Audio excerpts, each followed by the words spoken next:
예, 이제 여러분들은 정말 네트워크 마케팅의 새로운 역사를 써나가는 애터미라는 회사를 만나셨고, 그 애터미의 지금 진면목을 하나씩 소개받고 계십니다. 저희 애터미가 역사를 새로 쓰겠다고 하는 것은 지금까지 50년, 더 길게는 약 70년의 네트워크 마케팅 역사가 뭔가 잘못된 부분들이 있다 하는 겁니다. 그 역사가 잘못됐기 때문에 지금 사회적인 인식이 좋지 않다 하는 거예요. 그래서 이 네트워크 업계를 욕하고 다단계 업계를 욕하고 있는 그 사람들을 원망할 것이 아니고, 정말 우리가 새롭게 해나가야 된다 하는 겁니다. 그래서 애터미라는 회사는 기존의 네트워크 마케팅 회사들, 그것이 합법적이든 불법적이든 그런 회사들하고 경쟁하지 않겠다. 그런 회사들하고 경쟁하는 것만 가지고는 의미가 없다. 그래서 저희는 정말 일반 사람들이 수당 안 받아도 그냥 필요한 물건 사러 가는 할인 매장이나 TV 홈쇼핑이나 인터넷 쇼핑몰하고 정말 품질과 가격 면에서 당당하게 경쟁을 해서 정말 우리가 더 싸게 파는 그런 업종이 되겠다. 그러면서도 우리가 수당을 덤으로 줘야 그것이 진정으로 덤으로 주는 수당이지, 가격 올려가지고 그걸 가지고 다시 수당이라고 풀어주고 있으면은 그게 무슨 의미가 있겠느냐 하는 거예요. 그래서 누군가를 희생시켜 가면서 이렇게 하고 있는 그런 돈을 버는 것, 그런 것은 의미가 없다 하는 거예요. 그렇기 때문에 아직 사회적 인식이 썩 좋아지지 않고 있는데, 애터미가 처음으로 이제 정말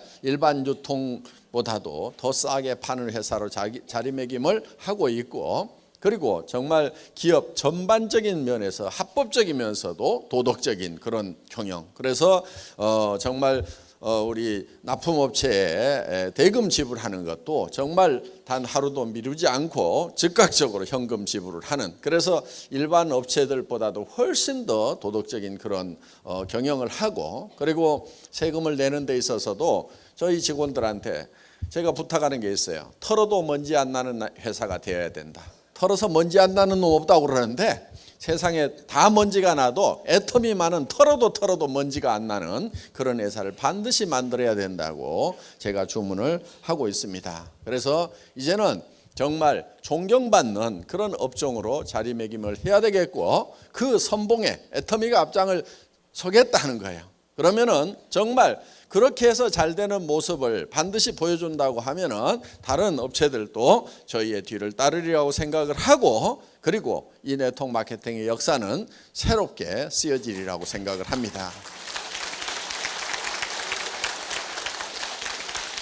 앞으로도 우리의 자세를 흐트리지 않고 더욱 정진을 해야 되겠다고 생각을 하고 있고, 여러분들은 이제 그런 회사를 만나셨습니다. 그리고 앞으로 이제 이 네트워크 마케팅 업종은 정말 진정으로 존경받는 업종으로, 그것이 5년이 걸릴지 10년이 걸릴지 20년이 걸릴지는 모르지만은 반드시 우리 살아있는 동안에 정말 존경받는 업종으로 만들어 놔야 되겠다는 다짐을 여러분과 함께 하고 싶습니다. 여러분 다 같이 다짐하십니까? 예, 감사합니다. 이제 여러분들이 이 애터미를 만나셨다고 해서 가만히 있는데도 성공이 보장된 것은 아닙니다. 저희 애터미가 정말 이 서민의 삶에서 상류층으로 올라갈 수 있는 신분의 수직 상승이 가능한, 어떻게 보면 이 시대의 유일한 사다리라고 얘기들을 합니다. 실제로 우리 앞에는 그거를 증명할 만한 일들이 지금 여기 벌어지고 있고, 이 우리 성공하신 리더분들이 거기에 대한 확실한 답입니다. 그래서 앞으로 더 많은 성공자들, 정말 서민에서 가난한 뱅이에서 정말 가장 역할도 제대로 못해서 가정이 뿌리채 흔들렸던 그런 상태에서 이제는 사회적으로 봤을 때 상류층으로 올라가고, 또 이제 주변으로부터 존경받는 그런 이제 사회적 지도자로서의 역할을 할 수 있는, 정말 신분이 수직 상승하는 그런 이제 유일한 사다리를 애터미가 제공을 하는 겁니다. 그러면은 애터미가 그 사다리를 제공을 하지만은 결국 그 사다리를 올라가야 되는 것은 여러분 개인, 여러분 각자가 올라가셔야 된다 하는 거예요. 세상에는 누구도 저 위에까지 그냥 올려주는 경우는 없습니다. 그래서 여러분들이 어떤 마음가짐으로 이 사다리를 올라갈 것인가 하는 거예요. 이 사다리는 매우 쉽게 되어 있습니다. 정말 누구나 다 올라갈 수 있도록 이렇게 만들어 놨어요. 그 사다리라는 것은 한 계단만 올라가면은 그 다음 계단도 올라갈 수 있고 그 다음 계단도 올라갈 수 있고 그 다음 계단도 올라갈 수가 있어요. 한 번에 로얄 마스터까지 올라갈 수 있는 사람은 아무도 없습니다. 또 자기 힘으로만 로얄 마스터까지 올라갈 수 있는 사람도 아무도 없어요. 그렇지만은 여러분들이 판매사까지만 간다고 하면은 여러분 밑에 있는 사람 중에서도 나도 판매사를 할 수 있겠다 하는 사람은 나오게 되어 있다 하는 거예요. 그렇기 때문에 다른 사람과 힘을 합해서 그걸 만들어 나가는 거다 하는 겁니다. 그리고 그것이 만들어지는 성장의 원동력은 뭐냐면은 바로 우리 제품입니다. 우리 제품은 생필품이에요. 생필품이라는 것은 싸고 좋으면 반드시 팔리게 되어 있어요. 단 하루만 없어도 삶의 질이 뚝 떨어집니다. 돈이 없어도 써야 되는 것이고 경기가 나빠도 써야 되는 거고 심지어는 빚쟁이에게 쫓겨 도망 다닐 때도 써야 되는 거예요. 빚쟁이에게 쫓겨 도망 다니더라도 이는 닦고 다닐 거 아니에요. 온 나라가 파산이 되더라도 머리들은 감습니다. 머리는 어떻게든 돈을 구해서라도 머리는 감고 다녀요. 그리고 도리어 경기가 나빠지면 화장품은 더 팔립니다. 왜 그러겠어요? 남편들이 실업률이 높아지면 여성분들이 버려야 되기 때문에 맨낫으로 못 나가니까 한 세트씩 구비해서 찍어 바르고 나가느라고 경기가 나빠지면 화장품 매출은 뜨게 돼 있어요. 그래서 생필품이라는 것은 경기를 타지 않아요. 그리고 이것은 우리가 팔아내서 푸시아웃을 하는 것이 아니고 소비자가 풀이하는 거예요. 땡겨서 사는 거예요. 떨어지면은 그 다음날 까지는 무조건 사야 되는 거란 말이에요. 그렇기 때문에 가격이 싸고 품질만 좋다고 하면은 그 경쟁력만 확보를 하면은 이거는 무조건 팔려나가게 돼 있는 거예요. 그렇기 때문에 우리가 그거를 성장 동력으로 하는 거예요. 그거는 마치 생명력만큼이나 끈질기고 강렬한 그런 성장력을 가지고 있는 것 하는 거예요. 단 그것이 값싸고 좋기만 하면은 게임은 끝나버리는 거예요. 그래서 여러분들이 이 회사가 정말 세계적인 회사가 될 거다, 잘 될 거다, 안 될 거다 하는 것을 뭘 가지고 판단하냐면은 정말 세계적인 상품하고 비교했을 때 정말 싸고 좋기만 하냐, 그것만 딱 비교해 보면은 거기서 답 다 얻을 수 있어요. 세계 최대 회사가 될 수가 있어요. 왜 제가 세계적인 회사가 된다고 확신을 했냐면은 그 중에 상당 부분이 전달에 사갔던 사람들이 자발적인 재구매를 하더라 이거예요. 네트워크 마케팅 회사에서 유지 조건이 없는데 자발적인 재구매가 일어난다고 그러면요, 이거는 핵폭탄과 같은 거예요. 핵폭탄. 엄청난 폭발력을 가지고 있는 거예요. 그래서 저는 그때 게임 끝났다. 6,200만 원 파는 회사가 세계 최대의 이 유통회사가 될 거라는 확신을 저는 딱 갖는 거예요. 3개월은 초조했어요. 3개월은 정말 이 자발적인 리피트 오더가 나올 것이냐 안 나올 것이냐, 몇 프로가 나올 것이냐 봤는데 거의 100% 게임 끝났다. 이렇게 생각을 한 거예요. 지금 커져나가고 있는 겁니다. 그 연장선상에서 커져나가고 있는 거예요. 자, 여러분들이 이제 이 애텀이라는 사다리를 만났고 그 사다리에 한 단계만 올라가면은 틀림없이 그 밑에서도 또 밀고 올라오는 사람이 있어요. 그러면 양쪽에 두 명의 판매사가 생기면은 나는 밀려서 다이아몬드가 되고, 그리고 그 판매사가 되면은 그분들도 다이아몬드가 되려고 할 거 아니에요. 그러면은 또 나는 밀려서 샤론 노즈가 되고, 그럼 이제 1,000만 원대 올라가는 거예요. 쉬워요. 너무 어렵게 생각하니까 못하는 거예요. 고민하지 마세요. 고민할 만큼 그런 어려운 일들이 아니에요. 고민해가지고 고민할 만큼 어려운 일이라고 하면은 이 중에서 3분의 1은 못 올라올 분들이에요. 그러니까 고민 하나도 안 하는 푼수들이 여기 이제 자, 그러면은 우리가 이제 이 애텀이라는 도구를 만났으면은 우리가 이제 어떻게 성공할 것인가? 그럼 많은 사람들이 성공을 못 하는데 왜 성공을 못 하는가 하는 거예요. 카네기라는 사람이 보니까 자기는 가난한 집의 아이로 태어나서 부자가 됐죠. 그리고 카네기 재단도 만들고 늙어서 이제 생각을 해보는 거예요. 내가 가난한 집의 아이로 태어났는데 다시 가난한 집의 아이로 태어난다고 하면 다시 성공을 할 수가 있을까? 생각해 보니까 자기는 100% 성공할 수가 있겠더라 이게. 10번을 가난한 집의 아이로 태어나더라도 10번 다 100% 자기는 성공할 수가 있겠더라 이게. 그런데 많은 사람들은 성공을 못하고 있다. 왜 성공을 못할까? 그 이유는 성공의 법칙을 몰라서 그런다.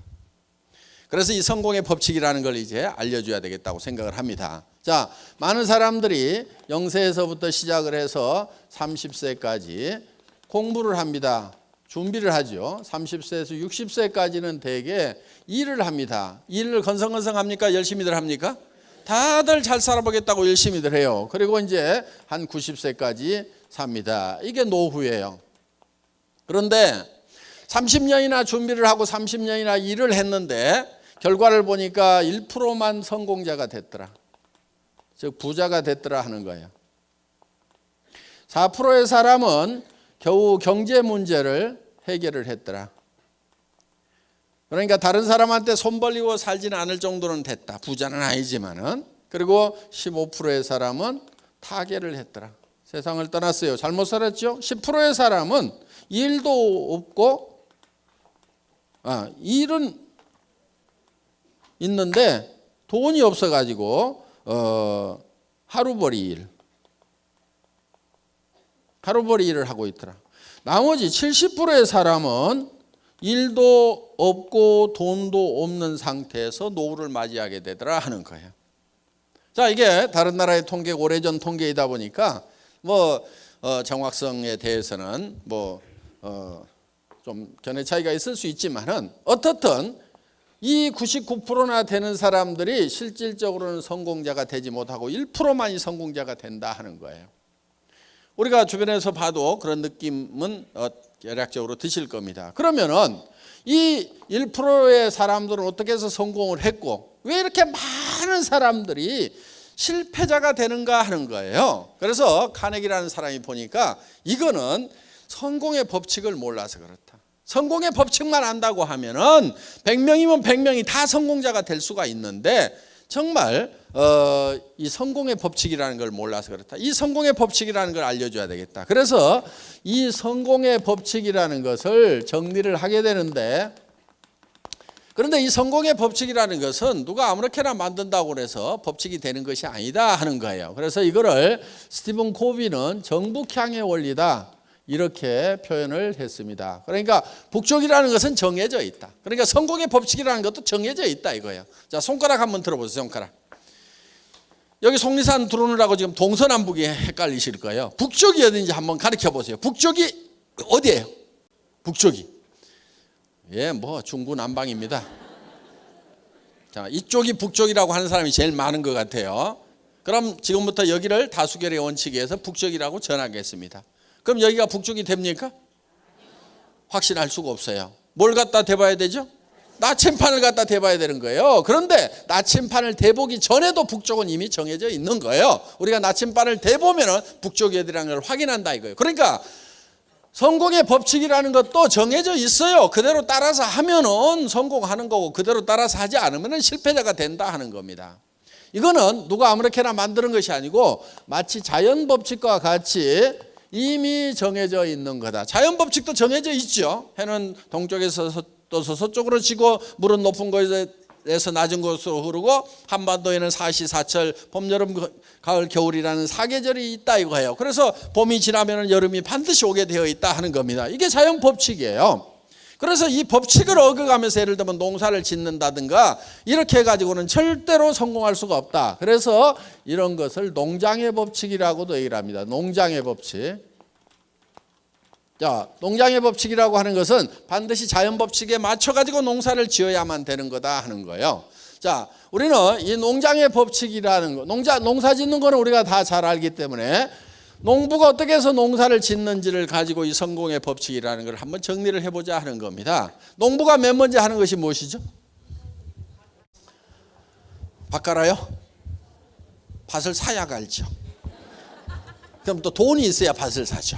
그렇죠? 예. 그러니까 사실은 이것저것 얘기를 하지만은 실질적으로 농부가 맨 먼저 하는 것은 무엇을 얼마만큼 거둘 것인가를 맨 먼저 결정을 해요. 고구마를 거두려면 밭을 사야 되지만은 쌀을 거두려면 논을 사야 되는 거예요. 그렇기 때문에 무엇을 거둘 것인가가 먼저 머릿속에 들어온 다음에 그 다음에 밭이든 논이든 땅콩을 거두려면은 모래밭을 사야 되는 거예요. 그러니까 무엇을 거둘 건지에 따라 가지고 그 다음 모든 것들이 결정이 되게 돼 있다는 거예요. 그래서 농부의 머릿속에 맨 먼저 들어오는 것이 무엇을, 첫 번째, 두 번째, 얼마만큼 거둘 것인가. 자, 우리가 농사를 지을 때는 거두는 것부터 하지 않고 실제로는 심는 것부터 하는데 맨 먼저 하는 것이 거둘 것인가를 먼저 결정한다 하는 거예요. 자, 그러면은 우리가 인생 농사를 지을 때 결국은 어떤 모습으로 거둘 것인가 하는 것이, 내 인생의 마지막 모습이 어떤 것이 될 것인가 하는 것이 내 머릿속에 먼저 들어와야 된다 하는 거예요. 자, 그러면은 이 농부의 머릿속에 무엇을 얼마만큼 거둘 것인가 하는 것이 들어와야만이 거기에 따라 가지고 어떤 의사결정을 하는 거예요. 이런 것을 보통 MBO 뭐 이렇게 부릅니다. Management by Objectives. 그래서 Objectives, 목표라는 것을 가지고 매니징을 한다, 의사결정을 한다, 이런 뜻이에요. 그러니까 최종적으로 거둘 것을 가지고 의사결정을 해요. 자, 쌀 10가마를 거둬야 되겠다고 쌀 10가마, 쌀 10가마. 그러니까 무엇을 얼마만큼이 먼저 머릿속에 들어왔어.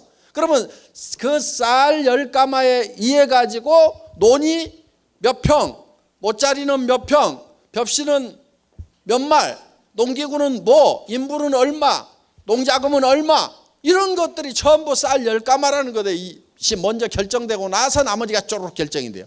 만약에 땅콩 2가마가 머릿속에 들어왔다고 하면은 논을 사면 안 되는 거예요. 뭘 사야 돼요? 모래밭을 사야 되는 거고, 거기에 심는 농기구도 다 달라져야 되는 거고, 벽시를 준비하는 것이 아니고 땅콩을 갖다 심어야 땅콩이 나오게 돼 있다는 거예요. 그러니까 무엇을 거둘 것인가가 먼저 들어오게 되어 있다. 오브젝티브스가 먼저 들어오고 나서 이 오브젝티브스를 가지고 목표에 의한 매니징을 하고 있다 하는 거예요. 이것이 인생에는 잘 적용이 안 되고 있는데 기업이나 국가에는 아주 주도 면밀하게 이게 적용이 되고 있어요. 현재 잘 활용이 되고 있어요. 그런데 인생 살아가는데 개인 인생에는 이게 이 법칙이 지금 들어와 있지 않는 거예요. 그래서 우리가 무엇을 얼마만큼 거둘 것인가를, 예를 들면 쌀 10가마를 내가 농부가 봄에 머릿속에 집어넣으면은 그 쌀 10가마를 가지고 논 사이즈라든가 농기구라든가 언제 심을 건지 그 다음에 어떻게 가꿀 것인지가 다 결정이 된 다음에 가을이 되면은 농부의 머릿속에 있던 쌀 10가마가 어디로 들어와요? 창고로, 곡간으로 들어오는 거예요.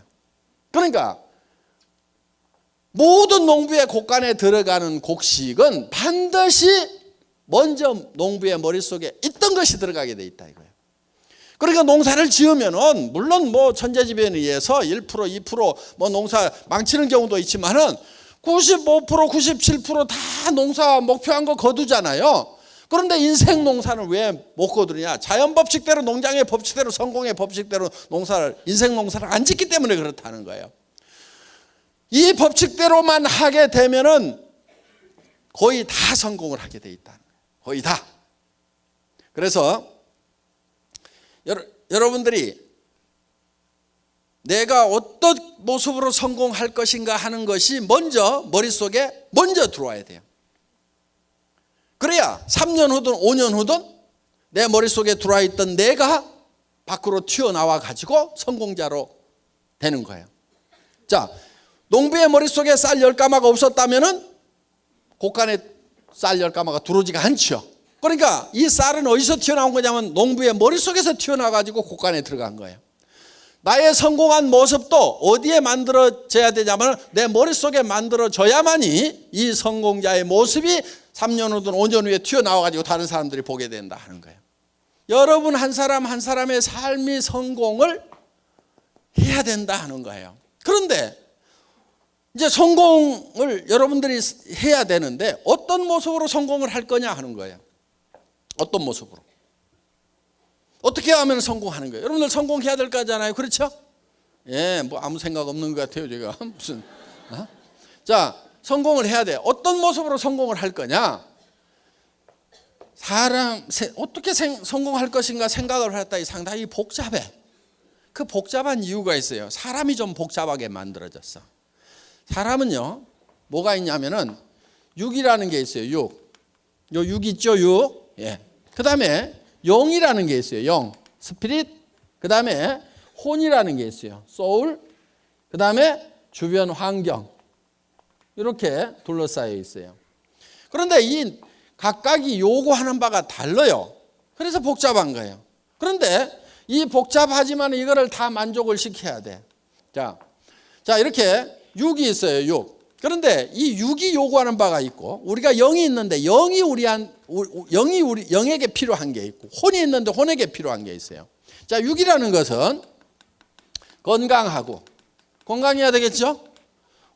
오래 살아야 돼. 장수를 해야 돼. 그리고 풍요롭게 살아야 돼요. 의식주를 해결함으로 말미암아서 안전하게 살고 싶은 욕구를 가지고 있다 하는 거예요. 자, 그래서 한마디로 얘기하면 잘 살아야 돼요. 우리의 영은 혼하고는 달라요. 그리고 이 영이라는 것은 짐승하고 사람이 구별이 되는 거예요. 무슨 원숭이가 변해갖고 사람이 됐다고 하는 말도 안 되는 소리를 하고 있는데 원숭이가 변해갖고 사람이 되지 않습니다. 그러면 원숭이를 개처럼 끌고 다니면 안 되죠. 그렇죠? 조상님인데 잘 모셔야지. 그런 싸가지 없는 그 후손들이 어디가 있어요? 조상이라고 그러면서 개처럼 끌고 다녀. 원숭이는 절대 우리의 조상이 아니에요. 왜냐하면은 그는 처음부터 창조될 때부터 원숭이로 창조가 된 거예요. 자, 그래서 이 동물하고 사람을 구별하는 기준이 뭐냐면 동물은 영이 없어요. 혼은 있어요. 혼. 이 영이라는 것은 우리가 잘 구별이 안 되는데 양심 같은 거예요. 양심. 그리고 이 영은 시간에 관한 개념이에요. 시간에 관한 개념. 이 영은 시간을 인지를 할 수가 있어요. 동물은 시간을 인지를 하지를 못해요. 사람은 이제 내가 죽으면은 얼마 후에 인생이 끝나는구나. 그러면서 과거도 돌이켜보고 그럼 앞으로 미래는 어떻게 될까 이런저런 생각을 하죠. 시간을 초월해서 과거로 미래로 왔다 갔다 하는 이런 영적인 능력을 가지고 있어요. 그런데 걔가 나이 먹어서 늙으니까 내 견생이 끝나가는구나. 내가 죽으면 어떻게 될까? 요거 고민하고 있는 개 보셨어요? 없어요. 왜? 걔는 영이라는 것이 없기 때문에 이 시간에 관한 개념 자체가 없어요. 그리고 이거는 창조주로부터 사랑을 받고 사랑하고 싶은 욕구를 가지고 있는 거예요. 동물은 이런 게 없어요. 동물 중에 기도하거나 제사 지내는 개 보셨어요? 아주 영리하게 가르쳐 놨더니 조상이 죽었다고 제사 지내는 개 없어요. 그런데 사람은 아무리 미개하더라도 조상에 대해서도 생각하고 신에 대해서 항상 생각을 해요. 그 영적인 능력을 가지고 있어요. 그래서 우리는 창조주로부터 사랑을 받고 창조주를 사랑하는 데서 진정한 만족을 얻을 수가 있다 하는 거예요. 자, 그리고 이 혼이라는 것은 동물도 가지고 있어요. 자, 감정이 여기에 해당됩니다. 감정. 희노애락. 걔도 밥 먹을 때 걷어차면 노하시죠? 예. 그 다음에 뭐 주면은 또 꼬리 살랑살랑 흔들고 희락에 빠지시죠? 예. 희노애락 감정이 있어요. 그리고 걔도 그걸 가르칠 수 있어요. 야, A짬으로 와, B짬으로 와. 이런 거 하면 되잖아요. 그렇죠? 그리고 기억력도 있어요. 그래서 주인도 알아보고 자기 집도 다 찾아오는 게 이 혼의 활동이 있기 때문에 그러는 거예요. 그래서 이거는 이 평온한 감정을 가지고 살아가고 싶은 그런 욕구를 가지고 있고, 그 다음에 우리는 배우고 싶은 욕구를 가지고 있어요. 그 다음에 우리는 주변 환경에 대해서 공헌하고 싶은 욕구를 우리는 가지고 있어요. 왜 우리는 주변 환경에 대해서 공헌하고 싶은 욕구를 가지고 있냐면은 이 자연 환경과 사회적 환경에 대해서 우리는 반드시 이로움을 끼치고 어떤 좋은 영향을 미치고 싶은 그런 욕구를 가지고 있다 하는 거예요. 그런데 남을 위해서나 또 이런 어떤 환경을 위해서 아무런 이로운 일을 하지 않고 죽게 되면은 죽을 때 나는 참 쓸모없는 사람이었구나.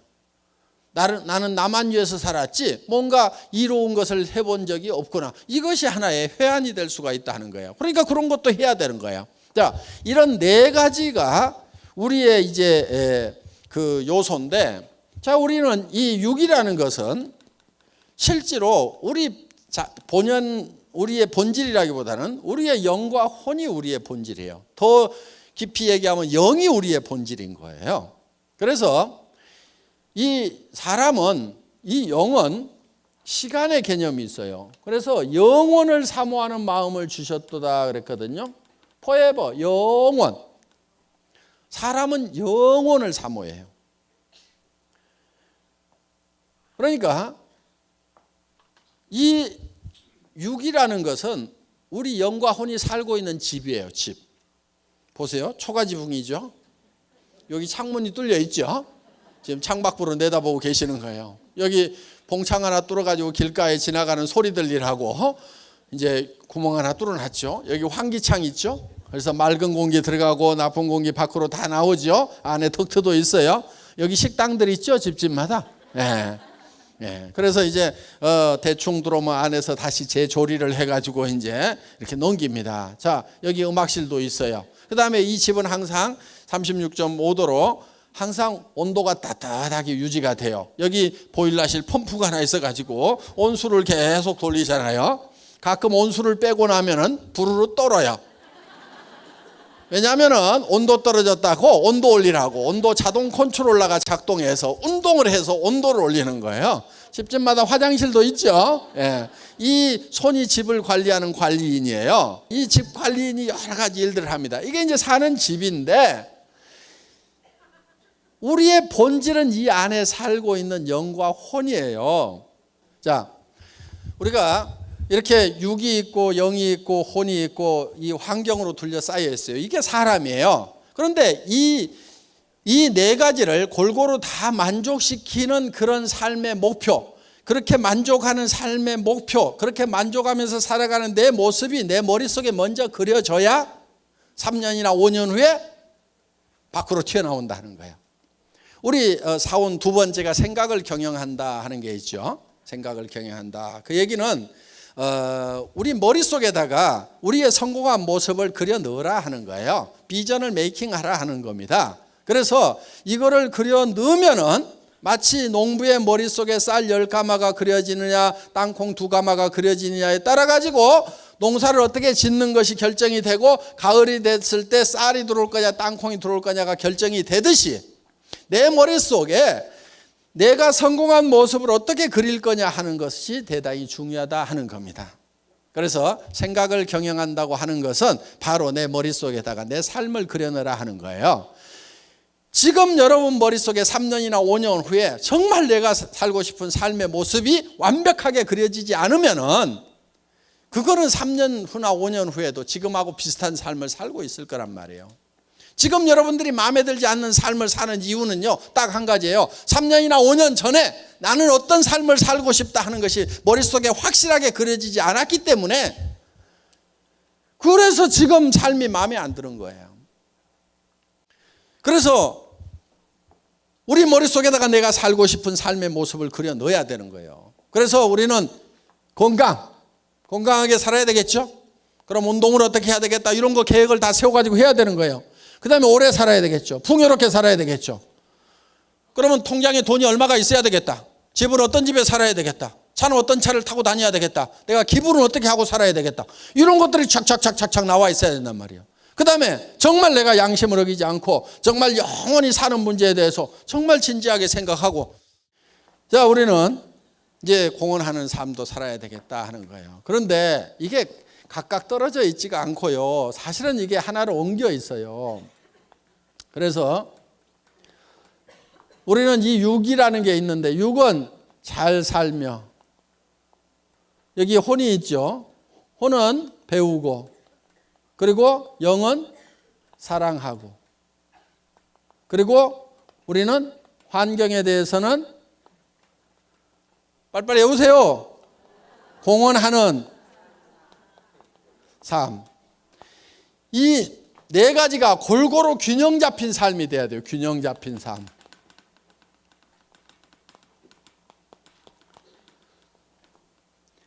밸런스드 라이프가 돼야 되는데, 이 균형이 깨지게 되면은 최소율의 법칙이 가지고 다 좋은데 건강이 안 좋아. 그러면 그걸로 불행해지는 거예요. 건강하기도 하고 뭐 하는데 돈이 없어. 그럼 그것도 불행한 거예요. 돈도 있고 뭣도 하는데 순 거짓말만 해갖고 도둑놈같이 돈을 벌었어. 양심을 어기고 벌었어. 그러면 그 인생도 그 수준밖에 안 된다 이거예요. 그렇기 때문에 우리는 이 네 가지가 다 골고루 만족시키는 그런 삶을 살아야 된다는 겁니다.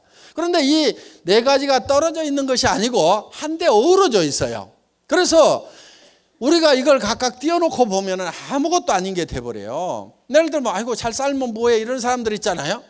근데 우리가 잘 살아야 되는 이유는요, 사랑하는 사람이 있기 때문에 우리가 잘 살아야 되는 거예요. 내가 못 살게 되다 보니까 내 자식도 못 살고 내 마누라도 못 살고 내 남편도 못 살고 내 부모도 자식 걱정하다가 돌아가시게 되고 가난이 대물림 되고 이런 문제가 발생을 한단 말이에요. 그래서 자녀들이 고민 살아가다가 이 세상이라는 벽을 넘기지 못해갖고 자살하는 청소년들이 늘어나고, 자살까지는 안 하더라도 좌절해서 실망하고 힘이 빠져가고 살아가는 이 젊은이들에게 정말 우리가 뭔가를 이 젊은이들에게 힘을 주기 위해서는 우리가 잘 살아야 된단 말이에요. 그렇게 하려면 또 배워야 되겠죠. 그래서 이 잘 살아야 되겠다는 욕구가 약한 사람은요, 그 마음에 사랑이 식어서 그러는 거예요. 사랑이 식어서. 이 애텀이라는 도구, 학력도 필요 없고 미모도 필요 없고 나이도 안 따지고 자본도 필요 없고 경험도 필요 없고 기술도 필요 없고 정말 하겠다는 열망 하나만 가지고 누구나 다 성공하는 이런 사다리가 마련됐음에도 불구하고 그거를 열심히 오르지 않는 사람은 이유는 딱 한 가지예요. 그 마음에 사랑이 없는 거예요.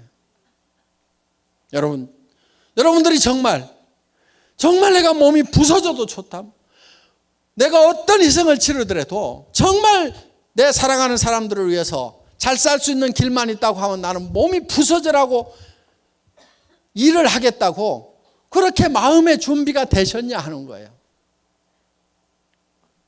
그렇게 마음의 준비들이 되셨어요? 목소리들이 좋고. 준비가 되셨어요? 예. 정말 우리는 사랑하는 사람이 있기 때문이라도 잘 살아야 돼요. 제가요, 정말 저희 집사람을 사랑해서 결혼했거든요. 1년을 쫓아다녔어요.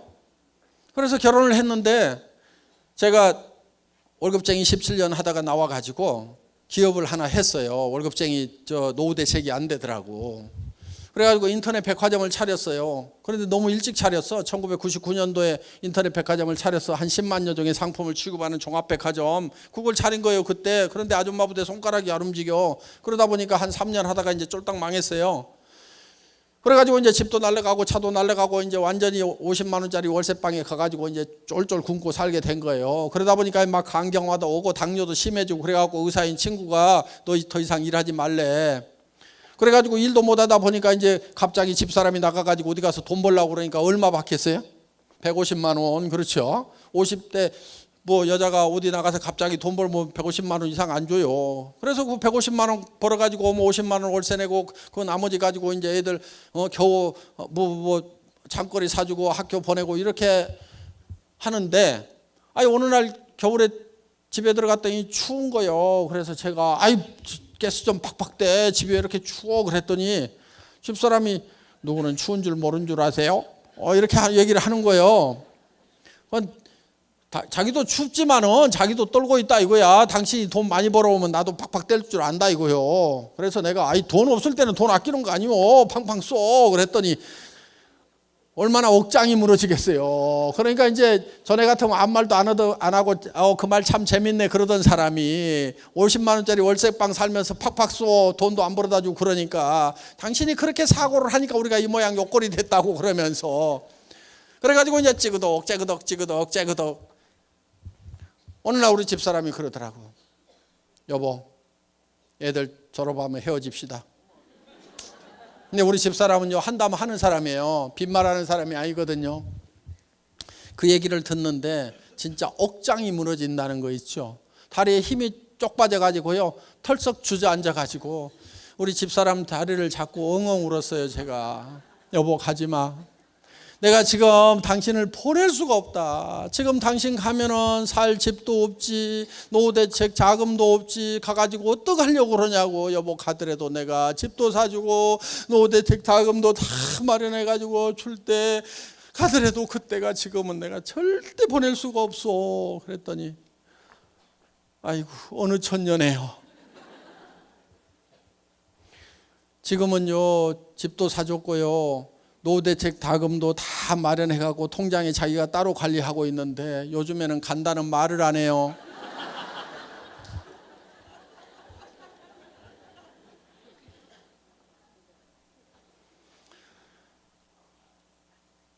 지금은 집에 들어가면요 저희는 거의 붙어 있어요. 다리 주물러주고 발 주물러주고 어깨 주물러주고 여보 내가 주물러줄게. 아니야 내가 주물러줄게. 우리 아들들이 참 꼴을 못 보겠대요. 해도 너무한대요. 지금은 잘 살아요. 그래서 정말 우리가 사랑을 하기 위해서라도 반드시 잘 살아야 된다. 그러니까 진정한 열정이 어디서 나오냐면은 이 세 가지가 합해지는 데서 이게 진정한 열정이 나온단 말이에요. 열정이 없는 사람은 사랑이 식은 거예요. 정말 꺼져가는 사랑의 모닥불을 헤집어 가지고라도요 다시 그 불을 지펴야 돼요. 그러면 열정이 나와요. 내가 이 사랑하는 자녀들을 위해 가지고 반드시 내가 잘 살겠다. 우리 남편 평생 아침 일찍 나가지고 저녁 때 파김치가 되도록 가족을 위해서 희생했는데 여보 오늘부터는 아니면은 2년 후부터는 푹 쉬어. 누가 그러더라고. 자기가 제일 듣기 싫은 노래가 있대. 아빠 힘내세요. 우리가 있잖아요. 그 노래 듣기 싫. 지금 힘내가지고 축굴동 살동하고 있는데 뭘 힘을 더 내라고 그러냐고. 그런 노래 부르지 말고 노래를 바꿔요. 아빠 푹 쉬세요. 제가 다 할게요. 이렇게 좀 해주면 아빠들이 얼마나 좋아하냐고. 그 대신에 3년만 기다려요. 이렇게 오늘부터 빨래하고 청소하고 난 밖으로 나가서 뛰어야 되니까 여보 알았지? 이렇게 해가지고 와이사스 당신이 데려야 돼요 하면서 다 맡기는 거야. 또 와이사스 안 데려 입으면은 그 에쿠스 안 사줄 건데 와이사스만 다려도 에쿠스 나올 건데 어떡할까요? 내가 저 와이사스 다릴까요? 아니면 에쿠스 볼로 갈까요? 이렇게 하면 와이사스 금방 다려요. 자, 그래서 우리 머릿속에 정말 나의 삶이라는 한 편의 영화가 만들어져야 돼요. 그 영화가 만들어져서 정말 내가 어떤 삶을 살고 있는지. 그래서 건강하고 활기차고 이것이 머릿속에 그려져야 되는 거예요. 내가 어떤 차를 타는지, 친구들을 만나면 내가 어떤 도움을 주고 베풀고 있는지, 친척들은 다 내가 어떻게 챙기는지, 이런 것이 머릿속에 쫙 그려져 있어야 된단 말이에요. 정말 여러분들이 어떤 집에 사느냐, 어떤 차를 타고 다느냐, 해외여행은 어떻게 할 건지, 부모님은 어떻게 모실 건지, 이런 것이 머릿속에 쫙 들어와 있으면 이거를 정리를 쭉쭉쭉 해가지고 한 편의 영화를 만드는 거예요. 영화를. 이 영화만 잘 만들면요 그건 이루어져요. 어떤 사람은 그래요. 그걸 진짜 그리기만 하면 이루어지냐고. 예, 진짜 확실하게 그리기만 하면요 반드시 이루어지게 돼 있어요. 그게 과학적으로도 다 증명이 돼 있어요. 왜냐하면 우리 몸은요 내가 상상하는 거하고 실제로 일어나는 일하고를 구별 못하는 특징이 있어요. 무슨 얘기냐면은 보세요. 여러분 집에다가 제가 새콤하고 달콤한 석류, 빨갛게 익은 석류를 한 움큼씩 넣어드리겠습니다. 여러분들이 어금니로 아자자작 씹으니까 새콤하고 달콤한 향기로운 석류 과즙이 입안 가득 퍼집니다. 자, 입안에서 무슨 일이 일어났어요? 침이 고이죠? 침 안 고이시는 분은요, 빨리 병원 가세요. 사람은 자기가 생각만 해도 실제로 석류를 먹는 거하고 우리 신체는 똑같이 반응을 해요. 그건 여러 가지로 과학적으로 다 증명이 되어 있어요. 그래서 그거를 자기 충족적 예언이라고 하는데, 자기가 충족할 만큼, 풀필이 될 만큼, 자기가 만족할 만큼 어떤 생각을 하게 되면은 몸이 거기에 맞도록 바뀌어버린다 하는 거예요. 또 쉬운 예를 하나 들어볼게요. 여러분 아침에 피곤하시죠? 일어날 때 몸이 천근만근 피곤하시다 하시는 분들, 제가 한 방에 싹 고치는 방법 가르쳐 줄게요. 물론 우리 해모임 드셔도 돼요. 그런데 해모임보다도 더 특효가 있어요. 여러분 주머니 속에 한 달에 3천만 원씩만 꼬박꼬박 들어오면은 어때요? 아침에 젖은 솜처럼 몸이 무거울까요? 아니면 깃털처럼 가벼울까요? 웬만한 잔병은요 다 낫고요, 면역력 기똥차게 올라가게 돼 있어요. 면역력 쫙 올라가. 웬만한 잔병은 다 없어져요. 한 달에 3천만 원씩만 들어오면은 다 없어지게 돼 있어. 그런데 실제로 통장에 들어오는 거나 들어온다고 내가 계획을 세워서 확신하고 믿는 거나 내 몸의 반응은 똑같이 나타난단 말이에요. 그러니까 다른 사람한테 이 사업을 하자고 권유를 할 때도, 우리 로얄 마스터들 보니까 막 3천만 원 들어온다지 5천만 원 들어온다지, 아이고 나도 그렇게 돈 들어오면 가가지고 막 엄청 힘있게 얘기를 해가지고 이것들 막 싹 끌어와 버릴 것 같은데, 그게 안 된단 말이에요. 그게 되는 방법이 하나 있어요. 미리 내가 3천만 원 5천만 원 버는 사람이 될 거라는 그거를 머릿속에 생생하게 그리고 그거를 확실하게 믿으면 되는 거예요. 믿음에 굳게 선다 하는 거죠. 믿음이라는 것은 보이지 않는 것을 믿는 거예요. 현재 내가 에쿠스를 타는 모습, 뭐 방 5개짜리 집에 사는 모습, 100평짜리 집에 사는 모습, 친구들에게 어려운 친구들 도와주는 모습, 형제간들 도와주는 모습, 자녀들 교육 마음대로 시키는 모습, 이런 모습들이 아직 이루어지지 않았지만은 내 머릿속에 있지만은 내 발이 어디에 있어야 되냐면은 아직 보이지 않는 거기에 서 있어야 된단 말이에요. 우리 사운 3번째가 믿음에 굳게 선다잖아요. 거기에 서 있어야 되는 거예요. 그러면은 이 현실이 점점 끌어올려지게 돼 있어요. 그래서 꿈이 일을 하는 거예요. 꿈이 일을 하는 거예요. 꿈으로 하여금 일을 하도록 시킨다 이거예요. 근데 꿈이 없으니까 일이 안 되는 일이 없는 거예요. 그래서 여러분들이 꿈을 만들어내야 되는 거예요. 비전을 만들어야 되는 거예요. 그거는 망상하고 다른 거예요. 그렇게 확실하게 된다는 것을 믿으면 신념이 되는 거예요. 신념이라는 것은 생각을 믿는다는 거잖아요. 생각을. 그래서 신념 있는 사람이다 하는 것은 그렇게 될 거다 하는 것을 믿는 것이 신념 있는 사람이에요. 신념은요 기적을 이루는 거예요. 저는 이 회사가 세계적인 네트워크 마케팅 회사가 되고 국내 1위 하는 네트워크 마케팅 회사가 될 거라는 것을 확실하게 믿었어요. 확실하게 믿었기 때문에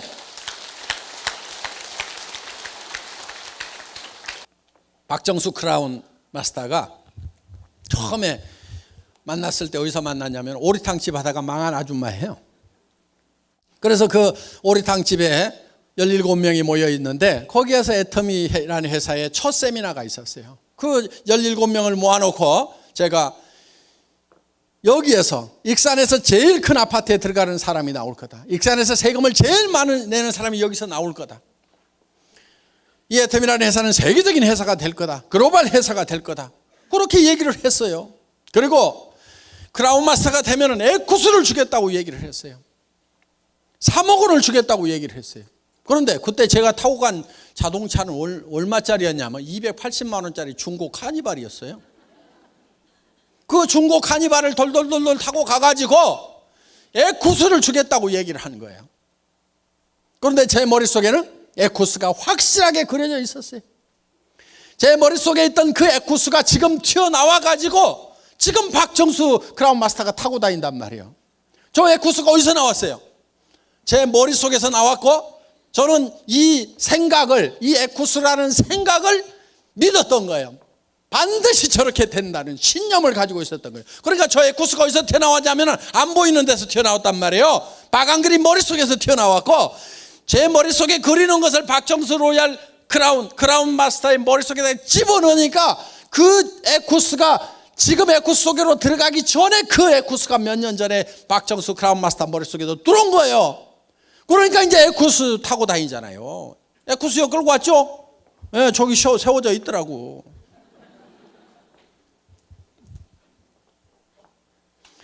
신념은 기적을 이루는 거예요. 여러분 여기 오신 분들 어떻게 보면 되게 가난한 분들이 많으리라고 생각을 합니다.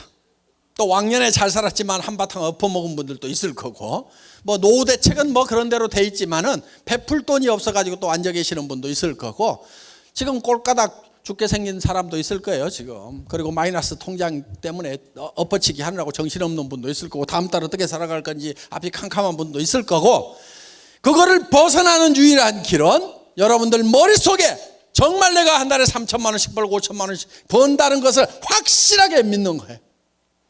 그러면 여러분들의 표정이 바뀌고 말투가 바뀌고 눈빛이 바뀌고 행동이 바뀌게 돼 있어요.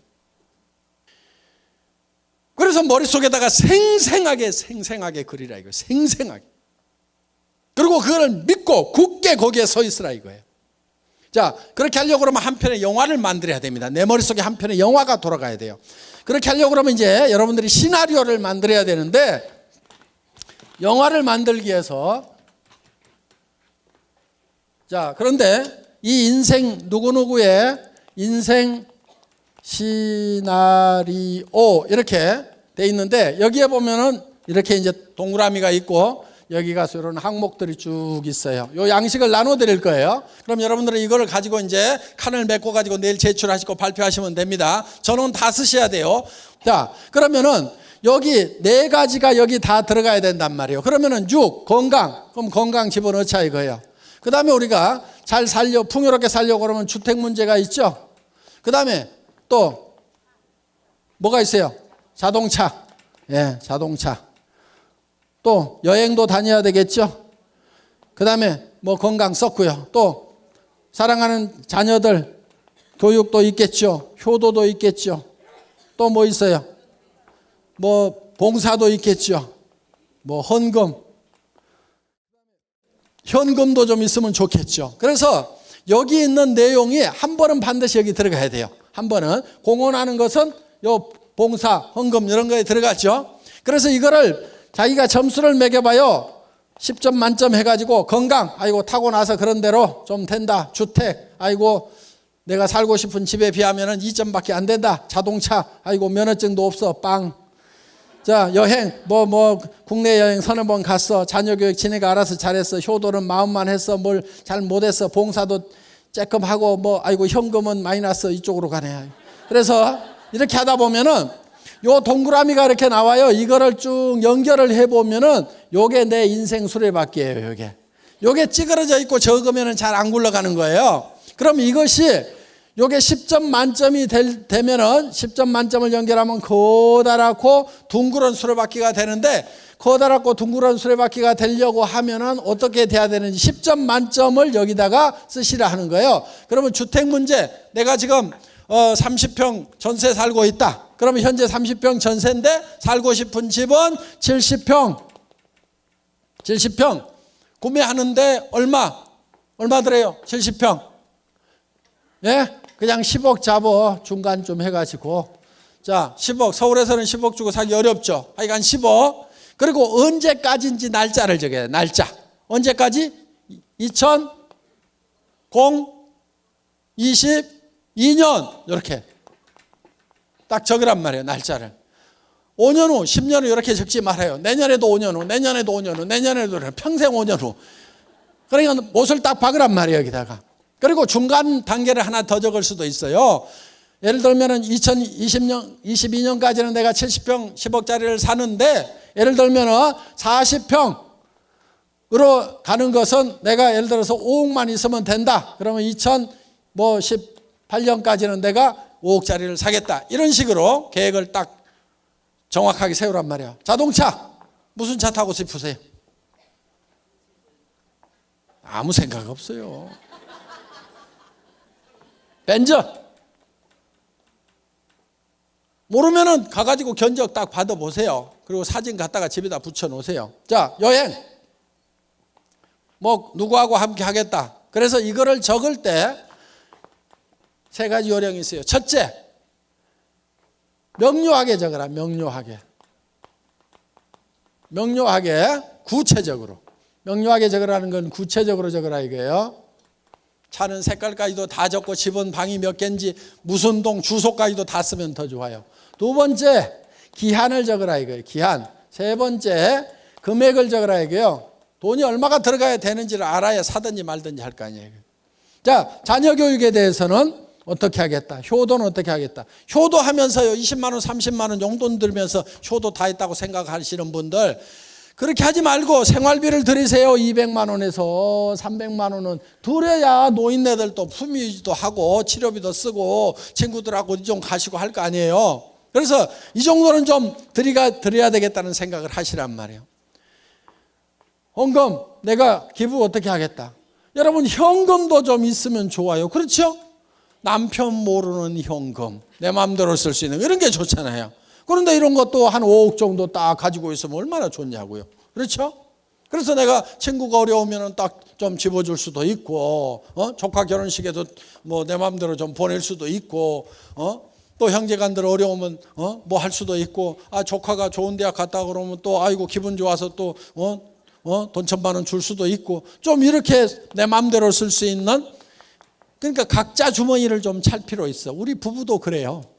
우리 부부도 각자 주머니를 차. 그래가지고 공동으로 쓰는 돈도 있지만은 서로 간섭 안 하기 알았지. 그래가지고 뭐 얼마 썼다며 간섭 안 하기로 해놓고 알았어 그러면서 이렇게 해가지고 좀 쓰는 돈이 좀 이게 몇 천이든 몇 억이든 좀 있으면은 얼마나 신간이 편하냐 이거예요. 그렇죠? 아등바등 안 하고. 자, 그래서 현금.